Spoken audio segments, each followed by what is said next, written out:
हाँ, तो मैं उम्मीद करता हूँ कि आप सभी को मेरी आवाज़ आ रही होगी, मैं भी प्रॉपर दिख रहा होऊँगा और आज के लेक्चर की करते हैं शुरुआत स स दोपहर के नमस्कार के साथ। तो नमस्कार दोस्तों, आज के वरदान क्लास के पेड बैच में आप सभी का स्वागत है। जो भारत का ड्रेनेज सिस्टम है, आज हम लोग का ये लेक्चर है। वैसे मैं जनरली बता दूँ कि जो आपके ड्रेनेज सिस्टम के क्वेश्चंस हैं, वो कुछ ऐसे रहते हैं कि उसमें कभी पूछ देता है किस नदी के ऊपर कौन सा हाइड्रो इलेक्ट्रिक पावर प्रोजेक्ट है। तो कभी आपसे पूछता है कि किस नदी के ऊपर कौन सा आपके क्या चीज शहर किनारे, नदी के ऊपर तो नहीं, नदी के किनारे कौन सा शहर बसा हुआ है, ये पूछता है। तो कभी ये भी पूछ देता है कि इसकी सहायक नदी कौन है। यही 3-4 प्रकार के क्वेश्चन हैं। नदी का उद्गम स्थल, नदी की सहायक नदी, नदी के किनारे बसे हुए शहर और नदी के ऊपर बने हुए हाइड्रो इलेक्ट्रिक पावर प्रोजेक्ट। ये कुछ चीजें पूछता है जो मैं, ठीक है ना, ठीक है ना, वो आज हम लोग कवर करने वाले हैं। वो आज हम लोग कवर करने वाले हैं। तो अब देखो, ऐसा नहीं है ऐसे नदी पढ़ाओ तो 2-4 घंटे की क्लास हो सकती है, 2-4 घंटे। लेकिन अगर रिलैक्स होकर के चीजों को समझो, आधे पौन घंटे में, चूंकि मेरा वरदान बैच सिलेबस नहीं कवर करा रहा है ना, ये इंपॉर्टेंट टॉपिक, इंपॉर्टेंट चीजों पे बस डिस्कशन है। ये तो आपको भी पता है, आप भी जानते हो लल्ला, मैं भी जानता हूं कि अगर हम लोग रिवर सिस्टम पढ़ने के ऊपर आ जाएं, 4-5 क्लास इसमें लग जाए। लेकिन अगर इसका इंपॉर्टेंट पढ़ने पे आ जाएं तो ये संभवतः हम लोगों के लिए कवर हो जाएगा। एमटीएस का एग्जाम हो या रेलवे का, ये रिवर सिस्टम आपसे 1-2 नंबर का पूछता है। और मैं एक आपसे ये भी कहना चाहूंगा, शुरू के 5 मिनट में बीच बीच में एक एक घूंट चाय पीऊंगा। अब इतना एक्सप्लेनेशन देने की जरूरत क्या है सर, पी लीजिएगा, क्योंकि मैं पेड बैच में चाय वाय आज तक शायद नहीं पियाऊंगा। रीजन ये है कि आजकल मैं 2 दिनों से नोटिस कर रहा हूँ, जो मेरा गला है, जैसे मैं लगातार बोल रहा हूँ ना, यहाँ दर्द तो है ही, वो ना मतलब एक बस ब्लैंक सा हो जा रहा है, कोई कोई शब्द खत्म सा हो जा रहा है। तो मुझे आज इसकी बड़ी टेंशन हुई, मुझे लगा 1-2 दिन से कि शायद ऐसी मौसम का इम्पैक्ट होगा। लेकिन अब मुझे ऐसा थोड़ा सा वो मन में नहीं आ जाता है, तो मैंने सोचा शायद गर्म पानी या चाय या कुछ ऐसा पीता रहूंगा तो गला सही रहेगा। वो बस मैं इसलिए थोड़ा सा बीच बीच में एक आध घूंट चाय पीऊंगा, देखता हूँ क्या इम्पैक्ट पड़ता है। तो देखो, मैं आपको ड्रेनेज सिस्टम पढ़ाने जा रहा हूं। मैं सिर्फ, ठीक है ना, मैं सिर्फ आपको वही चीज बताऊंगा। नेहा हैप्पी बर्थडे बेटा। मैं आपको सिर्फ वही चीज बताऊंगा जो एग्जाम ओरिएंटेड होगा। और इंडस प्रणाली मतलब सिंधु नदी का जो सिस्टम है, वो जिस जिस चीज को मैं आपके लिए अंडरलाइन कर दूंगा वो आप जरूर कर लीजिएगा। बल्कि मैं आपको सब में मैं बना बना के भी दे दे रहा हूं कि जब आपको ये पीडीएफ मिले तो आपको ये समझ में आवे कि अच्छा, जो जो बात सर ने कही थी वो एक्चुअली है कैसे। इसलिए मैं इसमें पीडीएफ भी आपको दूंगा, ये नदी सिस्टम बना हुआ, और सारी इंपॉर्टेंट नदियों का इंपॉर्टेंट लाइन आपको समझाऊंगा, इंपॉर्टेंट लाइन समझाऊंगा जो एग्जाम ओरिएंटेड है। उसके बाद कुछ क्वेश्चन हम लोग प्रैक्टिस भी करेंगे, ठीक है ना। तनु सिंह बेटा, उसको थोड़ा सा करेक्शन कर लेना, तनु प्लीज उसको करेक्शन कर लेना आप, ठीक है ना। तनु प्लीज, रिक्वेस्ट है आपसे। तो शुरू करें जो जो इंपॉर्टेंट है। अब प्लीज आप लोग कहो तो मैं कुछ देर आपके कमेंट रोक दूं, अभी आपके कमेंट की जरूरत भी नहीं है, तो मैं कमेंट आपके रोक रहा हूं लल्ला कुछ देर के लिए। कमेंट मैंने आपके रोक दिए हैं, उसके बाद बात होगा, कमेंट मैंने रोक दिए हैं, ठीक है ना।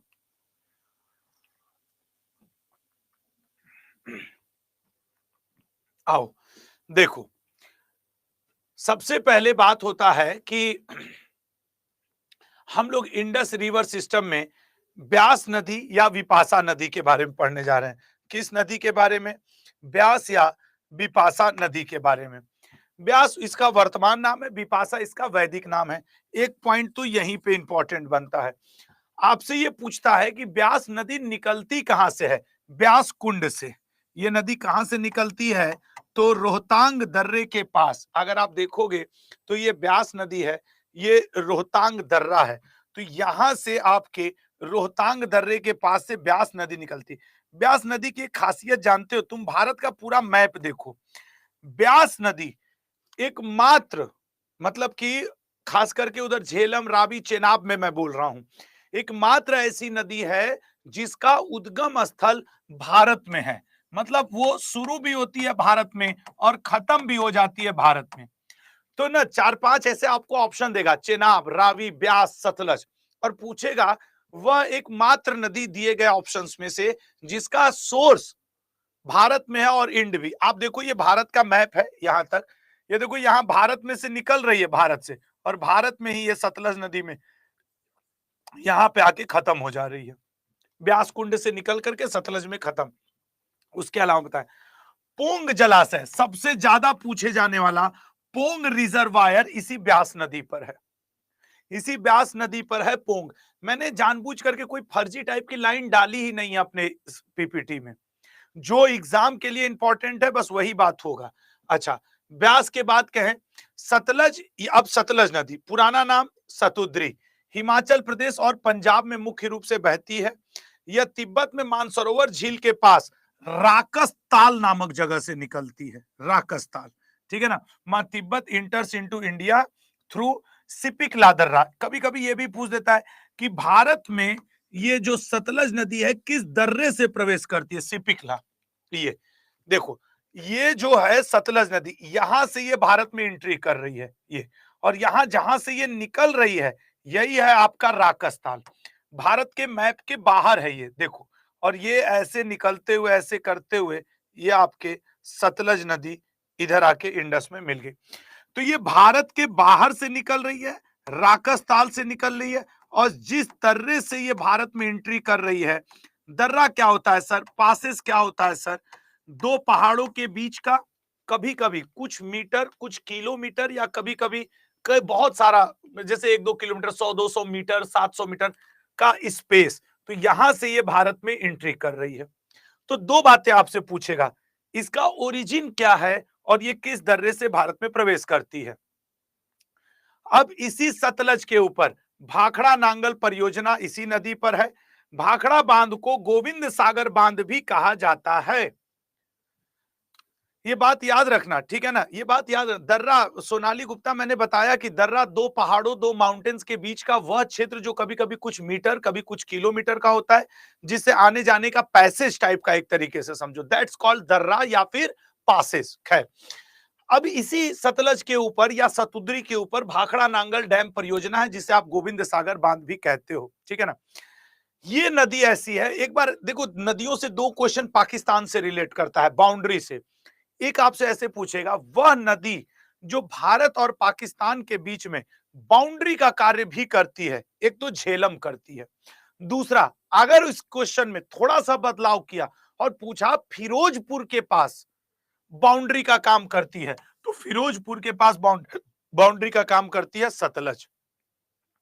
इसी सतलज को बांग्ला आपके तिब्बत में लांगचेन खंबाब के नाम से जानते हैं, लांगचेन खंबाब, ठीक है। ये 4 पॉइंट आप सतलज से याद रखेंगे, एक कि सतलज का पुराना नाम सतुद्री है। उसके बाद रावी नदी, ये रावी होगा, रावी नदी या प्राचीन नाम परुषणी, ये कुल्लू की पहाड़ियों से निकलती है, और मुख्य रूप से इससे जो क्वेश्चन पूछता है, इसके ऊपर रंजीत सागर डैम या थीन डैम यही मौजूद है। मैं बार बार कहूंगा, यही यही पॉइंट आपके एग्जाम में पूछता है। मैं आज 10-12 प्रमुख नदियां पढ़ाऊंगा, कोई एक दो देख लेना तुम, सीजीएल, सीएचएसएल, एमटीएस, रेलवे, जो दे दो, एक क्वेश्चन यहां से रहेगा आज की पीपीटी से, ठीक है ना। रावी, और जिस दिन एमटीएस का एग्जाम होगा, जिस दिन सीएचएसएल, सीजीएल का होगा, एग्जाम एनालिसिस में मैं खड़ा रहूंगा, और मैं आपको वचन देता हूं, मैं बहुत ज्यादा टेक्निकल नहीं हूं, लेकिन मैं आपको उस दिन याद दिलाऊंगा कि यार देखो यहां यहां से क्वेश्चन आए, और वो आपकी आत्मा भी समझेगी कि आया कि नहीं आया, या मेरे आप ऐसे कॉलर पकड़ के पूछोगे कहां आया, लेकिन मैं जानता हूं आएगा और कंफर्म आएगा। और क्या पूछेगा नदी में यार, खैर, क्योंकि मैं, जानते हो अपने आप को रोक क्यों लिया, एक बात और बता दूं, अगर मैं यूट्यूब पे जाके ये बोलूंगा जो मैंने पढ़ाया वही आया, तो आम टीचर और मुझ में कोई अंतर नहीं रह जाएगा। मैं कभी क्लेम नहीं करता हूं कि जो मैंने पढ़ाया आपने पढ़ा, आपका एग्जाम में हुआ, बस वही धन्यवाद, बात खत्म। अब क्या छाती पीटना कि जो मैंने पढ़ाया वो आया। खैर दुनिया दिखावे की है, लेकिन फिर भी ये जो आपके झेलम नदी है, अब झेलम की बात करते हैं। अभी हम लोग किसकी बात कर रहे थे? रावी की। झेलम, झेलम में सबसे ज्यादा ये कहां से निकलती है? वेरीनाग। ये भारत और पाकिस्तान के बीच में कुछ हद तक बाउंड्री का कार्य भी करती है। तुम ऐसे देखो, यहां पे पाकिस्तान है, हां सर है, और ये देखो झेलम है, ये झेलम है। एक्चुअल बाउंड्री तो ये है, कहां गया आपने? सतलज, रावी, झेलम। एक्चुअल बाउंड्री तो ये देखो, ये झेलम। तो ऐसा नहीं फील करा रही है कि इधर पाकिस्तान और इधर इंडिया, इंडिया ये कर रही है बाउंड्री का काम कुछ हद तक, तो इसीलिए बोलता है, ठीक है ना। उसके अलावा अगले पॉइंट पर आएंगे। उसके बाद है झेलम के ही बारे में, किशन गंगा और लिडार झेलम की महत्वपूर्ण सहायक नदियां हैं। लिडार नदी ये सीजीएल में पूछ चुका है किसकी सहायक नदी है। और सबसे ज्यादा जो आपसे पूछता है, जो सबसे ज्यादा वो पूछता है, तुलबुल परियोजना किस नदी पर स्थित है? इसी नदी पर स्थित है, झेलम पर, ठीक है ना। झेलम के ऊपर कई विवादित हाइड्रो इलेक्ट्रिक पावर प्रोजेक्ट भी हैं जो भारत पाकिस्तान के बीच में होते हैं। अगला, झेलम के बारे में, उरी जल विद्युत परियोजना भी झेलम पे है, तुलबुल भी झेलम पे है, सलाल भी है, ठीक है, ये इंपॉर्टेंट है थोड़ा। नेक्स्ट पॉइंट, इंडस या सिंधु नदी, इसका उद्गम मानसरोवर झील से होता है। स्यांख्यो बाब नाम का एक जगह है, ठीक है ना, स्यांख्यो बाब नाम का एक जगह है। इसकी सहायक नदियां झांसकर, एस्टोर, श्योक, कुर्रम और गिलगिट है। आज ही ये देखो, जैसे कि मैंने यहां पे आपके लिख दिया इंडस, ये इंडस, तो ये इंडस रिवर जो है, इसकी इधर से तो कई सहायक नदियां हैं कि सतलज को भी मान लो, चेनाब को भी मान लो, झेलम को भी, रावी को भी, सतलज की, लेकिन इस साइड से भी इसकी कई, झस्कर कई बार ऐसे पूछता है कि कौन सी नदी है जो भारत के मात्र एक जगह से होकर जाती है? ये इंडस ही है, सिंधु ही है। एक्चुअली ये लद्दाख और झस्कर के बीच में क्या करती है? बाउंड्री का कार्य भी करती है, लद्दाख और झस्कर के बीच में। और भारत के मात्र एक जिले से होकर के सिंधु नदी बहती है, इसीलिए सिंधु नदी पे ज्यादा अधिकार पानी प्राप्त करने का पाकिस्तान के पास है। खैर, किनारे की सहायक नदियां बाएं से बड़ी बड़ी हैं, झेलम, चेनाब, रावी, ब्यास और सतलज। तिब्बत में इसे सेंखे खवाब भी कहते हैं। खैर, उसके बाद आएंगे चेनाब नदी, पुराना नाम इसका है अस्कनी, ठीक है ना, और यह हिमाचल प्रदेश में चंद्रभागा धारा के पास से निकलती है, ठीक है ना, चंद्रभागा धारा के पास से निकलती है। बगलिहार प्रोजेक्ट, एक्चुअली चूंकि भारत सरकार भी ये चाहती है कि आप भारत पाकिस्तान के बीच में क्या विवादास्पद है, क्या भारत का है, कैसे हो रहा है, वो आप जाने, एक आम नागरिक, ताकि आपके देश में दिल में देशभक्ति जगा रहे। ये सब भारत सरकार की पूरी परियोजनाएं हैं, तुम समझ लो। ये वजह है कि वो आपसे ये ज्यादा पूछता है। और मेरे मुंह से एक जगह सलाल परियोजना निकला था झेलम के ऊपर, लेकिन मुझे क्षमा करिएगा, सलाल परियोजना आपके चेनाब के ऊपर है, बगलिहार परियोजना चेनाब के ऊपर है। दोनों की दोनों विवादास्पद हैं, और अक्सर जम्मू कश्मीर की नदियों के ऊपर का ही हाइड्रो इलेक्ट्रिक पावर प्रोजेक्ट आपके एग्जाम में पूछता है, या फिर अरुणाचल प्रदेश साइड का, क्योंकि भारत सरकार का ये एजेंडा है, वो चाहती है कि भारत का हर नागरिक क्लियर हो कि कौन सी नदी भारत और पाकिस्तान के बीच में विवादित है, क्यों, तो उरी, सलाल, बगलिहार, समझ रहे हो, ये सब विवादित है, तो इसलिए इनको ज्यादा पूछता है एग्जाम में। अब देखो, ये आपके गंगा नदी, हम लोग ऊपर की देख लिए नदियां, अब आ जाओ गंगा नदी के बारे में। गंगा नदी में अगर बात करें तो गंगोत्री ग्लेशियर से शुरू में जब गंगा निकलती है तो इनका नाम रहता है भागीरथी, स्टार्टिंग में इनका नाम भागीरथी रहता है। भागीरथी के ऊपर ही उत्तराखंड में टिहरी डैम बना हुआ है। यही भागीरथी नदी जब उत्तराखंड में प्रवेश कर जाती है और देवप्रयाग नामक जगह पे अलकनंदा नाम की नदी आकर के इसमें मिलती है, ठीक है ना, अलकनंदा नदी इसमें आकर मिलती है, तब जाकर के ये क्या बन जाती है? ये गंगा बन जाती है। अब इसमें रुद्रप्रयाग, देवप्रयाग, कई तरीके की चीजें हैं, जो मैंने इस मैप में दिया है, लेकिन मैं आपसे यही चाहूंगा कि प्लीज और प्लीज आप इसमें बहुत ज्यादा डिस्टर्ब होकर के मत पढ़ना। जितना मैं बोल रहा हूं वो आपके एग्जाम ओरिएंटेड है, ये लाइन एग्जाम ओरिएंटेड है। वो अधिक से अधिक आपसे यही पूछेगा कि अलकनंदा नदी के मतलब यह कहां पे अलकनंदा इससे नदी मिलती है, तब यह भागीरथी हो जाती है। तो देवप्रयाग मतलब गंगा हो जाती है। देवप्रयाग पे जब इससे अलकनंदा नदी आकर के मिलती है, तब जाकर के इसका नाम गंगा पड़ता है। ठीक है ना। तो वो पॉइंट भी मैंने यहाँ पे मेंशन कर दिया है, ये चूंकि आपसे पूछता है। नहीं तो ऐसे अगर तुम देखो तो ये देखो यमुनोत्री, गंगोत्री, केदारनाथ, बद्रीनाथ, ये चारों धाम है। उसके अलावा ये देवप्रयाग है। आपके वहां से क्या कहते हैं, बद्रीनाथ से निकल करके जो नदी आती है वो यहाँ पे आके मिलती है। देखो ये अलकनंदा है, ये नंदाकिनी है, ये नंद प्रयाग है, ये विष्णु प्रयाग है, धौला गंगा है। बट इतना डेप्थ में आपके एग्जाम में नहीं जाता है, वो सिर्फ यहां से क्वेश्चन करता है।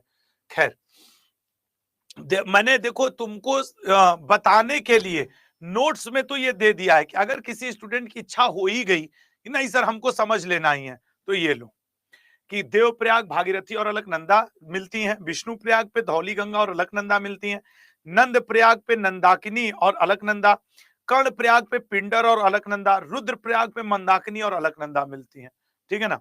तो ये अब ये आपको अगर याद रखना है तो इट इज गुड, आप याद रखो। लेकिन मैं कह रहा हूं अभी तक मैंने एमटीएस या एसजीडी के पेपर में ये नहीं देखा है। हाँ, एक बार सीजीएल वाले जरूर इसको देख सकते हैं। मैं सीजीएल वालों को सजेशन दूंगा कि आप इसको जरूर एक बार देख सकते हैं। ठीक है धीरज सर, ठीक है ठीक है। तो ये हो गया गंगा की महत्वपूर्ण सहायक नदियां दाहिने ओर से। तो अगर गंगा की महत्वपूर्ण सहायक नदियों की बात करोगे तो सबसे इंपॉर्टेंट इसमें आपके एक साउथ साइड से सोन नदी जो पटना पे मिलती है उसका जिक्र जरूर करता है। और गंगा की सबसे बड़ी सहायक नदी का आपसे पूछता है तो वो यमुना है। ठीक है ना, यमुना है जो यमुनोत्री ग्लेशियर से निकलती है। ठीक है ना। देखो यार ये वैशाली वर्मा सर गंगा की लंबाई, देखो कुछ जो अगर ओल्ड एनसीईआरटी की बात मानोगे तो जो गंगा की लंबाई मानी जाती है वो 2525 से 28 के बीच में। न्यू एनसीईआरटी ने उसको 2510 दिया है, तो एक बार आप इसको गूगल जरूर करना। ठीक है ना। बाएं तट से गंगा की कौन कौन सहायक है, मैं अगर ईमानदारी से बताऊं तो ये पूछा नहीं है अभी तक। अब पूछ दे तो अलग की बात है। आज कमेंट बॉक्स में एक लड़का मुझसे पूछ रहा था सर आप गाजीपुर जानते हो, अब बनारस के पास से तो मैं गाजीपुर नहीं जानूंगा। ठीक है ना। अगले पॉइंट में, अगला पॉइंट आते हैं। अब ये सब ना मैंने सहायक नदियों का नोट्स दिया है यार, अगर तुम्हारे पास समय होगा, मैं साफ स्क्रीन पे आके कहना चाह रहा हूं, समय होगा तो इसको पढ़ना, नहीं होगा तो तुम इग्नोर भी कर सकते हो। ठीक है ना, समय हो तो इसको पढ़ना। कोसी नदी से जो तुमसे पूछता है वो मैं एक बात बस पूछता है, इसे बिहार का शोक भी कहते हैं बस। इसके अलावा कोसी से आप में भी से 100 में से 90 लोग सहमत होंगे कि हाँ सर इस लाइन के अलावा कुछ नहीं पूछता इसमें से। लेकिन अगर आपके पास समय है तो मैंने बहुत सारी नदियों के बारे में यहां दे दिया है कि आप कम से कम एक मानो एक एक इंपॉर्टेंट लाइन मैं यहाँ पे दे दिया हूं कि लो भैया देख लो महानंदा। और अगर मैं अभी कमेंट ओपन करूं, 1000 लड़के बोलेंगे हाँ सर अभी तक ये नदियां वदियां चर्चा में नहीं रहा। वो मेन वो सिंधु, झेलम, ब्यास, गोदावरी, सतलज, यही मेनली एग्जाम में आता है। ठीक है ना। उसके बाद आएंगे ब्रह्मपुत्र नदी, ये पूछता है निश्चित पे। देखो ब्रह्मपुत्र नदी चेमांग युंग ग्लेशियर से निकलती है। जब ये तिब्बत में होती है तो यारलुंग तसांगपो के नाम से जानी जाती है। तिब्बत से होने के बाद ये भारत में अरुणाचल प्रदेश से प्रवेश करती है। अरुणाचल प्रदेश के दिबांग डिस्ट्रिक्ट से भारत में प्रवेश करती है। जब ये भारत में आती है अरुणाचल प्रदेश में, तब इसका नाम रहता है दिहांग। कुछ जगह दिहांग बिहांग भी लिखा रहता है, दिहांग। फिर उसके बाद यहां पे ये जो नदी है यहां से लेके यहां तक ये आ जाती है असम में। असम में इसका नाम पड़ जाता है ब्रह्मपुत्र। असम में इसका नाम पड़ता है ब्रह्मपुत्र। सबसे पहले तो ये तिब्बत के पास से निकली। ठीक है सर, जब तिब्बत के पास से निकली तो यारलुंग तसांगपो इसका नाम है। तिब्बत में अभी फ्लो करते करते करते करते करते यहां आ गई। अब आ गई ये भारत के अरुणाचल प्रदेश। अरुणाचल प्रदेश से ये एंट्री की। जब ये अरुणाचल प्रदेश से दिबांग घाटी से होते हुए एंट्री करती है, तब इसका नाम रहता है सुबनसिरी। इसकी सहायक नदी यहाँ पे बनती है। खैर, तब नाम रहता है अरुणाचल प्रदेश में दिहांग बिहांग, फिर ब्रह्मपुत्र, ठीक है ना। उसके बाद फिर आगे चल के बहती है, उसके बारे में भी बात करेंगे। लंबाई की दृष्टि से गंगा भारत की सबसे लंबी नदी है, लेकिन आयतन वॉल्यूम की दृष्टिकोण से ब्रह्मपुत्र सबसे बड़ी नदी है। इसमें लोग कंफ्यूज होते हैं। अगर आपसे लॉन्गेस्ट रिवर इन इंडिया पूछे, then your answer should be India, but volume wise अगर आपसे क्वेश्चन पूछे तो आपका आंसर ब्रह्मपुत्र होना चाहिए। तब आपका आंसर ब्रह्मपुत्र होना चाहिए, ये बात याद रखिएगा, ठीक है ना। अगले पॉइंट पे आएंगे। ब्रह्मपुत्र में सबसे अधिक माजुली, ये पॉइंट इंपॉर्टेंट है। माजुली जो है ये असम में पड़ता है, असम में, और दुनिया का सबसे बड़ा नदी द्वीप है। जैसे मतलब नदी के बीच में बन गया भूमि, उच्च भूमि बन गई, उस पे लोग रहना शुरू कर दिए, द्वीप टाइप का बन गए, दैट इज नदी द्वीप। समुद्रों के बीच में द्वीप बन जाते हैं, जैसे अंडमान निकोबार द्वीप समूह है, लक्षद्वीप समूह है, उसी तरह ब्रह्मपुत्र में भी एक जगह बड़ा द्वीप बन गया है, वो है माजुली। दुनिया का सबसे बड़ा द्वीप है ये पॉइंट पूछता है आपसे। तो तुमचो खंभात, ये ऐसे निकलती है, ठीक है ना। नेक्स्ट पॉइंट पे आएंगे। ये बात मैंने बोल ही दिया कि ब्रह्मपुत्र को तिब्बत में सांगपो, अरुणाचल प्रदेश में दिहांग सिहांग या बिहांग, असम में ब्रह्मपुत्र, और बांग्लादेश में ब्रह्मपुत्र को जमुना के नाम से जाना जाता है। जब ये बांग्लादेश में एंट्री करती है तो इसी ब्रह्मपुत्र को जमुना के नाम से जानते हैं। खैर, पूर्व की ओर बहने वाली प्रायद्वीपीय नदियां, मतलब प्रायद्वीपीय नदियां, ये गोदावरी, कृष्णा, कावेरी, महानदी, ये इन सब की बात करते हैं। तो सबसे पहले महानदी। महानदी छत्तीसगढ़ के रायपुर जिले से निकलती है, ठीक है ना। नहीं पूछता इनकी सहायक नदी, जो इससे पूछता है वो लाइन यहां पे है, हीराकुंड बहुउद्देशीय परियोजना किस नदी पर है? महानदी पे। यही एक पॉइंट ही आपसे पूछता है, और फिर पूछना होगा तो यही पूछेगा कि हीराकुंड का है, महानदी पे, बाकी लाइन इधर से उधर कर दो, किनारे कर दो, कोई मतलब नहीं। गोदावरी दक्षिण भारत की सबसे लंबी नदी, हां सर। दक्षिण गंगा, हां सर। ये 2 पॉइंट इससे पूछेगा कि दक्षिण भारत की सबसे लंबी नदी कौन सी, आपको बताना होगा सर गोदावरी। दक्षिण गंगा कौन है? गोदावरी है, ठीक है ना। इसकी सहायक नदी पूर्णा, मंजरा, पेनगंगा, वर्धा, इंद्रावती, वैनगंगा, ये पूछता है। मैंने अभी तक एक गंगा के अलावा शायद किसी में नहीं बोला कि किसी की सहायक नदी पूछता है, इसकी पूछता है, गोदावरी की। इसलिए मैंने टिक भी मार दिया, जो जो पूछता है वो आपको याद करके जाना। अच्छा, गोदावरी के बाद राजीव सागर परियोजना गोदावरी पर है, पैठन जल विद्युत परियोजना गोदावरी नदी पर ही स्थित है। नेक्स्ट देखते हैं। तो ये तो है आपके कृष्णा। कृष्णा नदी जो है महाराष्ट्र के महाबालेश्वर से निकलती है, ठीक है ना। महाराष्ट्र के महाबालेश्वर से निकलती है, और इसकी सहायक नदियों में कोयना आपसे पूछता है, उसके अलावा मूसी आपसे पूछता है, हैदराबाद इसी के, तुंगभद्रा, भीमा, मालप्रभा और घाटप्रभा। इसकी भी सहायक, अगर तुम सहायक नदियां, मान लो तुम कभी नहीं पढ़ाई की हो, पढ़ने बैठे हो या दोहराने बैठे हो, समय कम है, तो तुम गोदावरी और कृष्णा की सहायक नदी याद करके जाना। 70% में यही रहता है, अब दुर्भाग्य रहा तो 30% वाला पूछ देगा, नहीं 70% इन्हीं का पूछता है। कृष्णा नदी के ऊपर अलमाटी बांध यहीं पर है, नागार्जुन सागर बांध इसी पर है, ठीक है ना। ये बात याद रखिएगा, Nagarjuna Sagar hydro electric power plant Krishna नदी पर ही स्थित है। अगला है आपके सुवर्ण रेखा नदी। ये मूल रूप से पश्चिम बंगाल और उड़ीसा के बीच में बाउंड्री का भी काम करती है।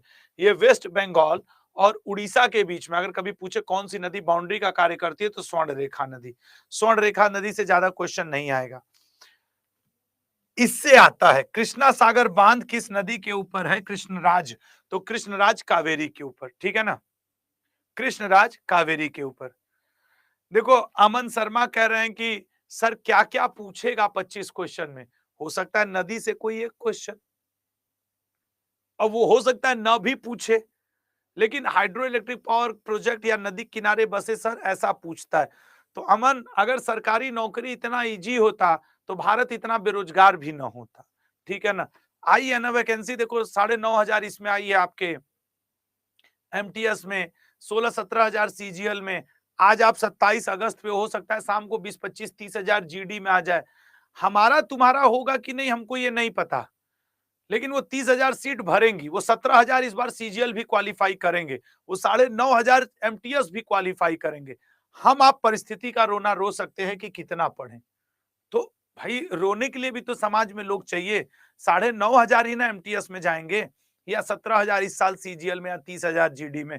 बाकी तो आम जनता रहेगी, वो शायद हम और आप हो जाए, बाकी लोग निकाले। तो परिस्थिति का रोना मत रो लल्ला, ठीक है ना, ठीक है। और देखो अब जैसे तुम्हारे सामने की मैं बात करूं, एक निखिल सिंह लड़के हैं, वो कमेंट किए हैं, सर मेरा जीके में स्कोर अच्छा नहीं आ रहा है जो पढ़ता हूं, या कुछ उसके आगे का कमेंट रीड मोर में आ रहा है। जीके उस व्यक्ति का कभी नहीं तैयार हो सकता जो व्यक्ति प्रैक्टिस ना करता हो। प्रैक्टिस करो। अब जैसे आज आज मैं तुम्हें बताऊं, आज एमटीएस की टेस्ट सीरीज लॉन्च करूंगा, मैं लिख के देता हूं। कुछ लोग मुझे ऐसे लेंगे, तुम लोग देखो पेड बैच में, इसलिए मैं बोल दे रहा हूं क्योंकि यहाँ यूट्यूब के लड़के नहीं है, वो शायद मुझे सुने ना। कुछ लोग मुझे ऐसे लेंगे कि सर ला दिए 90, 99, 100 रुपए का, अब ये बेचेंगे हम। मुझे उसमें से सच बता रहा हूं कुछ नहीं मिलता, ईमानदारी की बात बता रहा हूं। कंपनी काम है और 99 रुपए में शायद कंपनी को 10-20 रुपया बच जाता हो, तो हम लोग को वो सैलरी भी देती है, इमेज भी जाती है। लेकिन सच तो यही है कि तुम देख लेना, अगर जैसे 30 टेस्ट है, 30 में कोई एक लड़का रोज एक जीएस का, रोज एक इंग्लिश का और रोज पूरा मिक्स टेस्ट दे के जा रहा है, उसकी प्रोबेबिलिटी ज्यादा नहीं रहेगी सिलेक्शन लेने की, क्योंकि उसने थियरी पढ़ लिया। लेकिन अब उसका प्रैक्टिस, और तुम जितने लोग मुझे देख रहे हो, मेरे भाई बहन हो, मेरे दोस्त की तरह हो, जितने लड़की लड़के मुझे देख रहे हो मेरे दोस्त की तरह हो, सच सच सोच लेना कि तुम एग्जाम से पहले कितनी बार ऑनलाइन प्रैक्टिस करके जाते हो। खाली हमको जो विश्वास है, 80 से 90% लड़के पेज पलट के दोहरा के प्रैक्टिस करके कागज पे जाते हैं। जिस दिन तुम ठीक से ऑनलाइन प्रैक्टिस करना शुरू कर दिए, मार करना इसका बी सही ए सही, रोज एक टेस्ट देना शुरू कर दिए एग्जाम से पहले, तुम अपने नंबर में 5-10 बढ़ा ले जाओगे। ये तुम देखना, 30 दिन इतना टेस्ट देने का मतलब 100 क्वेश्चन, यहाँ पे 90, यहाँ 25, यहाँ 25, 150 क्वेश्चन तो तुम रोज लगा के जा रहे हो। 30 दिन तक अगर तुम रोज 150 क्वेश्चन लगा लिए, खाली यही तो सोचो तुमने कितने क्वेश्चन लगा दिए। करीब करीब तुम इंपॉर्टेंट क्वेश्चन 4,500 सॉल्व करके चले गए। तुम्हारी प्रैक्टिस है, तुम्हारे लिए घर की खेती हो जाएगी 30वें दिन। तो मैं गलत कुछ नहीं कहूंगा, लेकिन हाँ, अब वो यूट्यूब है, लड़के कुछ भी बोल सकते हैं, बोलेंगे, मेरा काम है समझाना।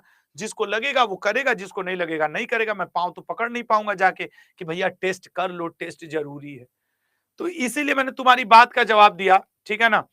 और मैं सच कह रहा हूं लल्ला, विश्वास करना, जिस दिन प्राइवेट नौकरी में आओगे तुम्हें सब समझ में आ जाएगा, सब समझ में आ जाओगा। रेगुलर टेस्ट देना, ये मत सोचना कि आंसू सर के पॉकेट में 99 रुपया चला जाएगा। और आज, और ये भी तुमको इंटरनल बात बता दे रहा हूं, 12-14 घंटे बाद वही 99 रुपए का टेस्ट सीरीज अड्डा महंगा भी करेगी, ये भी तुमको बता दे रहा हूं। और मैं ये यूट्यूब पे बोलूंगा तो आधे इसको ऐसे लेंगे, भाई बिजनेस है इनका, बिजनेस नहीं है मेरा बिजनेस, मेरी किताब ऐसे ही मांगी हुई थी। अब कुछ 4 दिन बाद लेंगे, कहेंगे सर महंगा क्यों कर दिए। अब क्या कर सकते हैं, अब ये उसमें मेरा कोई रोल नहीं है, मैं क्या ही बोलूं, ठीक है, हर बात तो बोल नहीं सकता ना। देखो लूनी नदी, एक नदी का और माहे नदी, ये दोनों लूनी और माहे, मैं इसमें क्या बताना चाह रहा हूं, ये जो एक नदी है लूनी, ये जो एक नदी है माहे, सच बात तो ये है कि हम लोग ऐसे पढ़ते हैं ईस्ट टू वेस्ट, पूर्व से पश्चिम की ओर बहने वाली भारत की दो प्रमुख नदियों में है, एक नर्मदा और एक ताप्ती। लेकिन हम लोग ध्यान नहीं देते हैं, लूनी और माहे भी ईस्ट टू वेस्ट ही फ्लो करती हैं। अलग की बात है कि ये रण ऑफ कच्छ में समाप्त हो जाती हैं, जबकि जो नर्मदा है वो अरब सागर में जाके गिरती है, ऐश्वर्य का निर्माण करती है। ताप्ती अरब सागर में जाके गिरती और ऐश्वर्य का निर्माण करती है, ठीक है ना। यह मध्य प्रदेश के अमरकंटक के पठार से होता है। इसमें बहने वाली नदियों में पश्चिम की ओर बहने वाली सबसे बड़ी नदी है। सबसे इंपॉर्टेंट बात, यहां पे एक तुमको ट्रिक बता रहा हूं, ऐसे देखो, VNST, ये क्या है सर, देखो वी से विंध्य कर लो, विंध्य, एन से नर्मदा, एस से सतपुड़ा और सतपुड़ा, और ती से ताप्ती, वो क्वेश्चन तुमसे ऐसे पूछेगा, विंध्य पर्वत और सतपुड़ा पर्वत को कौन सी नदी अलग करती है? नर्मदा नदी, या बाउंड्री का कार्य करती है, या ऐसे पूछेगा, नर्मदा नदी और ताप्ती नदी के बीच में कौन बाउंड्री का कार्य करता है? सतपुड़ा। तो इसलिए तुम ऐसे लिखना सीख जाओ, VNST, विंध्य, नर्मदा, सतपुड़ा, ताप्ती।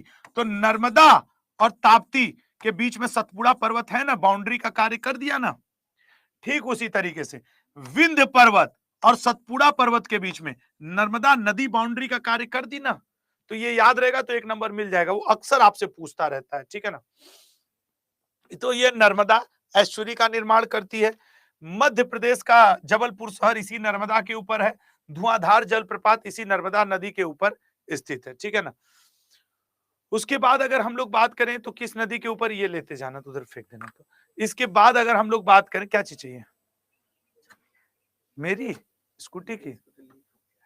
अरे वो कोई अभी तो नहीं है, शायद नवदीप सर या कोई न किसी के पास है चाबी, मैं आके दे देता हूँ, ठीक है। हाँ, तो ये है आपके घग्घर, नॉट मच इंपॉर्टेंट, इसलिए मैं इस पे आपको कहूंगा भी नहीं। अब चलो कुछ का प्रैक्टिस करते हैं, ठीक है ना। अब कुछ की प्रैक्टिस करते हैं, जो इंपॉर्टेंट था मैंने किया। अब चलो जरा आंसर बताओ तो, झेलम नदी का उद्गम स्थल कहां से है? कुछ का प्रैक्टिस करो, क्योंकि ना थियरी तब तक कामयाब नहीं है जब तक कि आप प्रैक्टिस ना कर लो। बताओ थियरी। तो सर झेलम नदी का है वेरीनाग, ठीक है ना। झेलम का कहां पे है? वेरीनाग। अगला, कोटेश्वर जल विद्युत परियोजना किस नदी पर है? नहीं याद होगा, एक लाइन बीच में लिखा था सर, भागीरथी नदी पर है। नेक्स्ट, सिंधु नदी का अपवाद क्षेत्र निम्न में से किस देश में विस्तारित है? भारत, चीन, पाकिस्तान, उपरोक्त सभी। सिंधु नदी का पानी कहां कहां जाता है? सर निश्चित तौर पे ये तीनों को, चीन से निकलते हुए भारत में आते हुए पाकिस्तान तक जाता है सिंधु का पानी। निम्न में से कौन सा शहर गंगा नदी के तट पर स्थित नहीं है? गंगा नदी, सर डी ऑप्शन, लखनऊ नहीं स्थित है। तुम एबीसीडी मान लो, मेरे से लिखने मिस्टेक हो गया होगा। सिंधु नदी की सबसे बड़ी सहायक नदी कौन सी है? प्रैक्टिस करो, प्रैक्टिस ही, इसीलिए मैं कह रहा हूं टेस्ट सीरीज को सीरियस होकर हैंडल किया करो। सिंधु नदी, सी ऑप्शन, चेनाब, सिंधु की सबसे बड़ी सहायक नदी चेनाब है। दुलहस्ती परियोजना किस नदी पर स्थित है? दुलहस्ती परियोजना किस नदी पर स्थित है? दुलहस्ती परियोजना, डी ऑप्शन, चेनाब नदी पर स्थित है, ठीक है, चेनाब पर। निम्न में से किस नदी को चंद्रभागा भी कहा जाता है? चंद्रभागा, आंसर करिए, किस नदी को चंद्रभागा भी कहा जाता है? चंद्रभागा, सी ऑप्शन, चेनाब को। नेक्स्ट, कोटा शहर किस नदी के किनारे स्थित है? कोटा, कोटा सर चंबल के।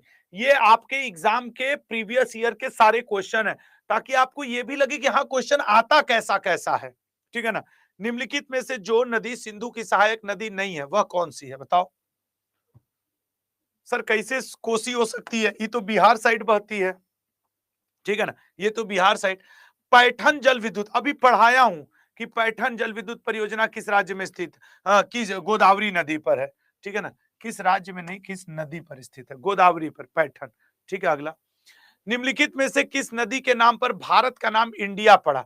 जाहिर सी बात है सर, सिंधु या इंडस के नाम पे ही भारत का नाम इंडिया पड़ा था।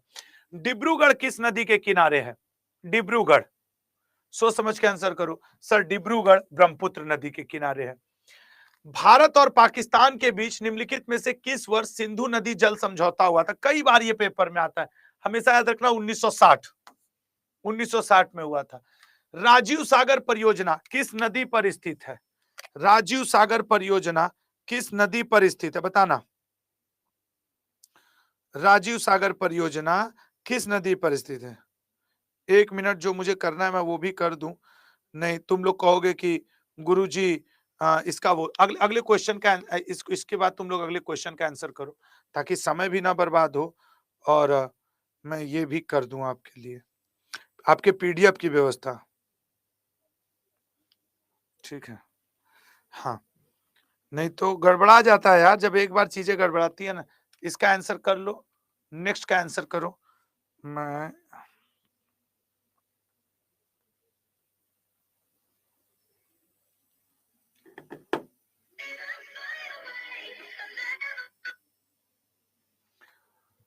C option. नेक्स्ट, भारत के पंचनद झेलम वो दिव्यम सर, जी सर, वो पीडीएफ लगा दीजिएगा स्टूडेंट्स का अभी तुरंत, ठीक है सर? ठीक है सर ठीक है, अभी लंच कर रहा हूँ, लंच के बाद तभी लगाता हूँ। तो लंच के बाद प्लीज भूलिएगा मत, पीडीएफ लगा दीजिएगा, ठीक है सर? नहीं नहीं, हाँ सर, पक्का लगा दूंगा, ठीक है, थैंक क्लास यू। से पहले लगा दूंगा। हाँ हाँ हाँ बिल्कुल। सॉरी भैया, वो थोड़ा सा हम जो काम तुरंत हो जाता नहीं, दिक्कत होती है। राइट आंसर है सतलज। अगला, उरी जल विद्युत परियोजना किस नदी पर स्थित है? उरी जल विद्युत परियोजना किस नदी पर स्थित है? ठीक है ना, तो उरी जल विद्युत परियोजना झेलम पे। निम्नलिखित में से कौन नदियों और उनका वैदिक कालीन नाम का सही सुमेलन? झेलम, बितस्ता, ब्याज, बिपाशा, सतलज, सतुद्री, चिनाब, यही नहीं है, ठीक है ना, अस्किनी है ना इसका। अगला, नासिक किस नदी के तट पर है? प्रैक्टिस करो। नासिक, नासिक आपके गोदावरी के तट पर। सिंधु नदी की कुल लंबाई कितनी है? सिंधु नदी की कुल लंबाई, सिंधु नदी की जो कुल लंबाई है, ए ऑप्शन 2880 किलोमीटर है। श्री सैलम जल विद्युत परियोजना किस नदी पर स्थित है? श्री सैलम जल विद्युत परियोजना, श्री सैलम जल विद्युत परियोजना कृष्णा नदी पे। निम्नलिखित में से किस नदी का उल्लेख ऋग्वेद में सबसे ज्यादा है? ऋग्वेद में सबसे ज्यादा बार सिंधु नदी का उल्लेख है, गंगा का एक बार और यमुना का 2 बार उल्लेख है। पेरिसर किस नदी, ये इस बार पूछ सकता है, भले इजी है लेकिन पूछेगा यही, और उसका रीजन है बस ओलंपिक। ये भले इजी है लेकिन पूछने का संभावना इसी से है, ठीक है ना, इसी से। विश्व में प्राचीन सभ्यताओं में प्रमुख हड़प्पा सभ्यता के 2 प्रमुख बंदरगाह किन किन नदियों पर हैं, बताओ? तो सर, एक है आपके रावी नदी पर, एक है आपके सिंधु नदी पर, ठीक है। Nagarjun hydro electric power plant किस नदी पर स्थित है? Nagarjun hydro electric power plant sir Krishna नदी पर। अभी भी बताया था, कृष्ण हमेशा अर्जुन के साथ। सिंधु और उसकी सहायक नदियों द्वारा निर्मित विशाल मैदानी क्षेत्र के किस देश के हिस्से को नहरों का देश कहते हैं? ये स्टैटिक टाइप का भी होगा, नहरों का देश कहते हैं पाकिस्तान को, ठीक है ना, किसको कहते हैं? पाकिस्तान को कहा जाता है। नेक्स्ट, लंदन किस नदी किनारे स्थित है? लंदन, लंदन स्थित है थेम्स नदी के किनारे। निम्नलिखित में से किस भारतीय नदी का उद्गम और मुहाना दोनों भारत में नहीं है? ना भारत में वो शुरू होती है ना भारत में खत्म। वैसे भारत में शुरू भारत में खत्म, दैट इज ब्यास, लेकिन सर सिंधु नदी उधर तिब्बत साइड से शुरू होती है और उधर पाकिस्तान साइड जाकर के अरब सागर साइड गिर जाती है। Indira Sagar hydro electric power plant किस नदी पर स्थित है? तो Indira Sagar hydro electric power plant Narmada पे।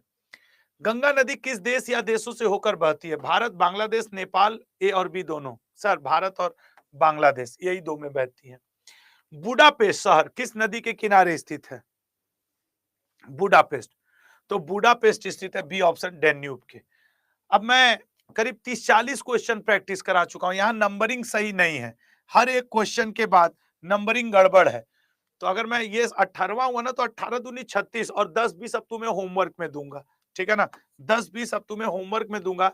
नदी का निकास कहाँ होता है? कौन सी? Where does the river got discharge?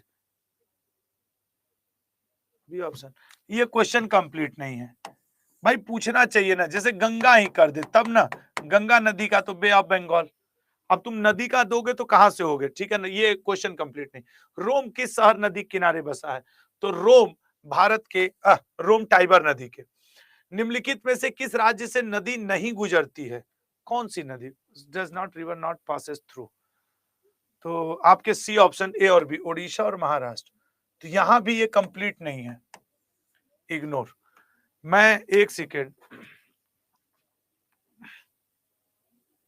मैं ये दोनों क्वेश्चन या इसको अगर आपको पीडीएफ में भी मिले तो इग्नोर कर देना, पीडीएफ में भी मिले तो प्लीज इग्नोर कर देना, ये अधूरा है।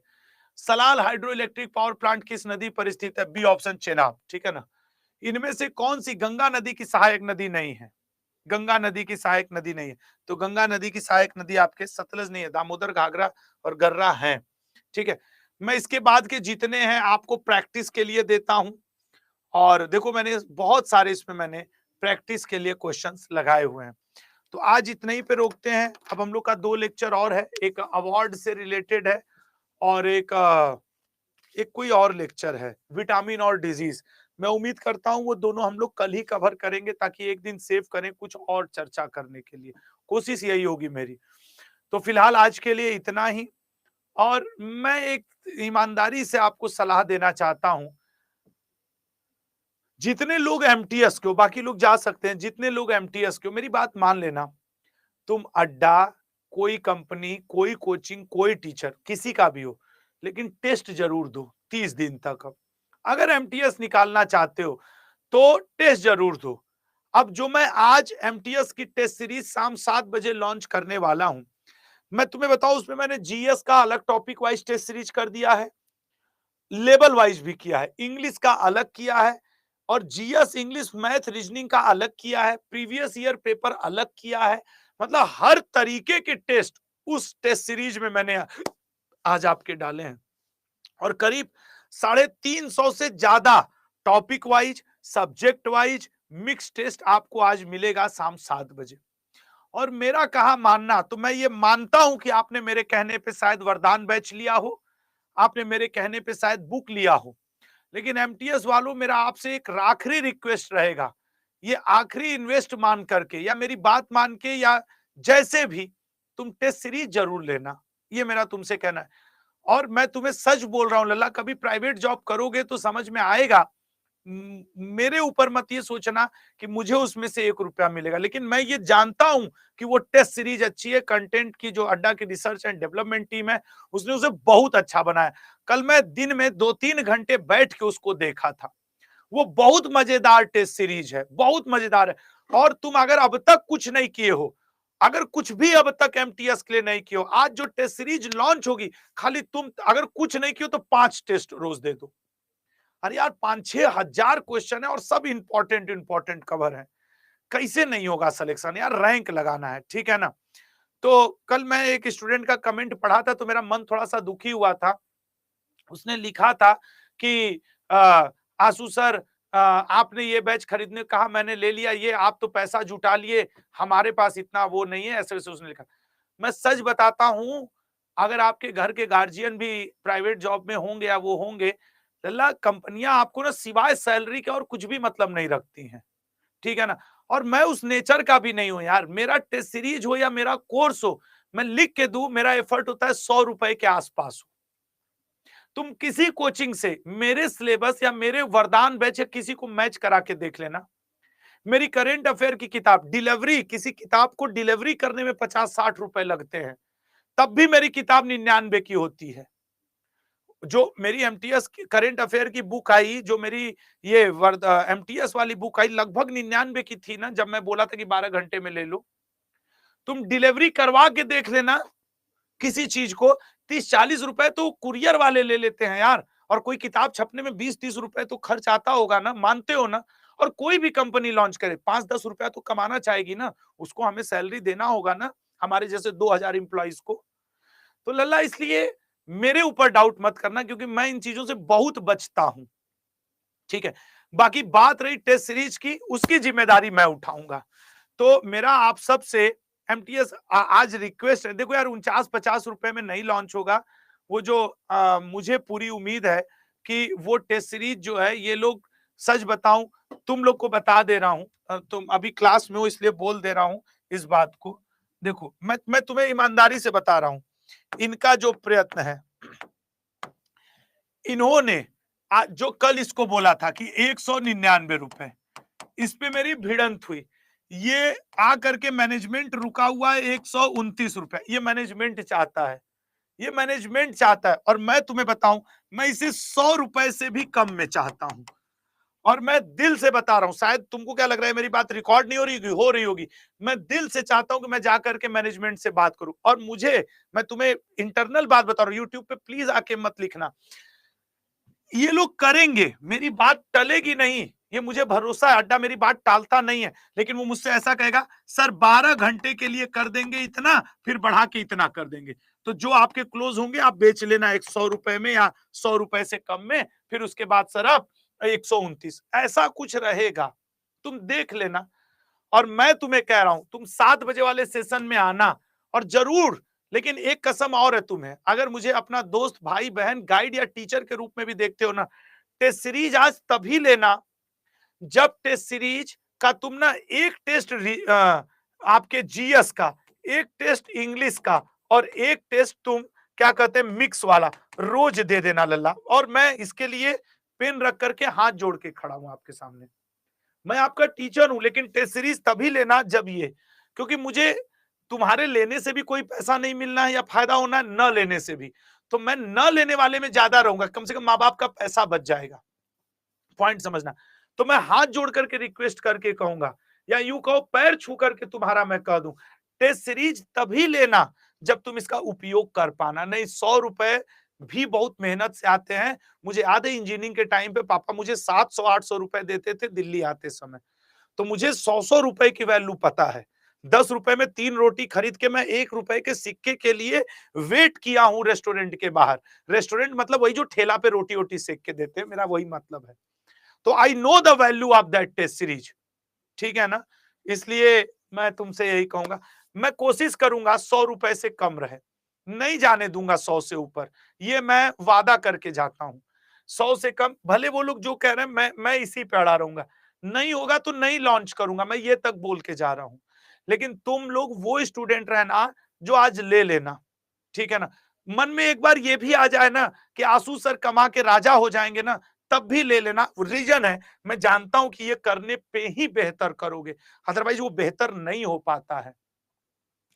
तो 7 बजे एक तुमको क्लोज बात बता रहा हूं, वो लिंक लग जाएगी। जैसे ही देखना 7:15 7:30 बजेगा, मेरे कमेंट बॉक्स में कूपन कोड, अच्छा तुम्हारी जानकारी मेरे पास हो इसलिए तुमसे एक रिक्वेस्ट है, कूपन कोड तुम Y182S लगा करके तुम लोग खरीद के किनारे हो जाना, ठीक है ना।